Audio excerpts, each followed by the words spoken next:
We're living through, right now, the tail end of a very long population expansion. If you were to look at the line of human population growth, it sort of begins very, very slowly, nips upwards slightly with the birth of Christ, and then around 1700 we see this big spike in population, which I'll call the Great Population Explosion.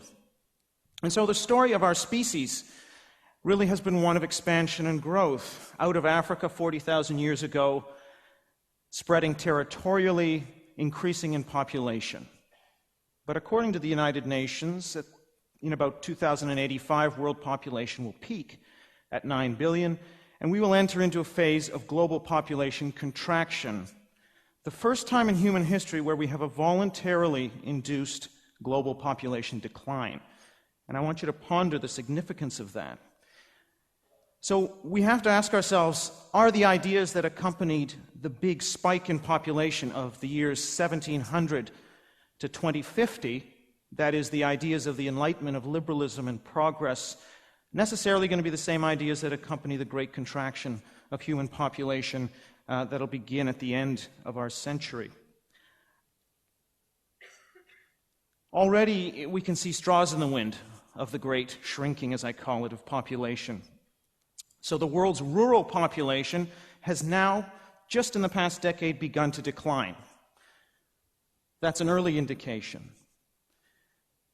If we go to Europe, if we take the population of Europe, including Russia, it's expected to decline by 25 million in the next 20 years, and then between 2030 and 2050 by another 55 million. So you see there's an acceleration of population decline because total fertility rates, that is, the number of children a woman will bear in her lifetime, have been below replacement for 30 or 40 years. And so after the demographic momentum wears off, population begins to decline. As populations shrink, there are fewer mothers begetting fewer children and so forth, so you get a compounding effect and an acceleration of both population increase in a time of explosion and decrease in a time of shrinking and contraction. So, for example, a country such as Italy with a total fertility rate of 1.3, if that persists, in a century, Italy will be a quarter of the size that it is today in population. So that's an astounding shift caused by low fertility. And there are about 35 countries that are at a TFR, a total fertility rate of 1.3 or below in the world. And it's proven extremely difficult for governments in Southern and Eastern Europe and in East Asia, where fertility rates are at these very low rates, to get those rates up. They've been throwing money, baby bonuses, all kinds of tinkering with social policies, but it's very difficult to get those total fertility rates up.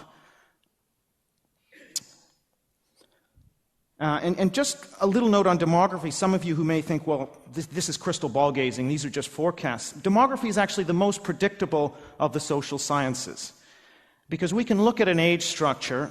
We know what the 50-somethings of the 2050s are going to be like because they've already been born. A very young age structure is going to lead to a larger population in the future. And so the UN projections are a good guide to the future shape of our population. Now, most of our lifetimes, we're going to be living through a transition period between the great population explosion and the great shrinking. And in this period, we're going to see a peak of demographic inequality in the globe. So we're going to have population explosion continuing in the developing world, in the tropics, and population aging and decline in the developed world. And so for example, in 2050, most of the countries of Western Europe are going to have between 35 and 40%, even 45% of their populations over the age of 60. We really don't even know what a society looks like when 40% of its population is 60 and over. We've just never been there before. That's uncharted territory for human societies. At the same time, as of 2005, there were 65 countries that had populations where 2/3 or more of the total were under the age of 30. The youth bulge population explosion is continuing, particularly in the Muslim world and sub-Saharan Africa. And so, for example, in 1950, there were 2.5 Europeans for every African. In 2050, according to the UN projections, there will be 4 Africans for every European.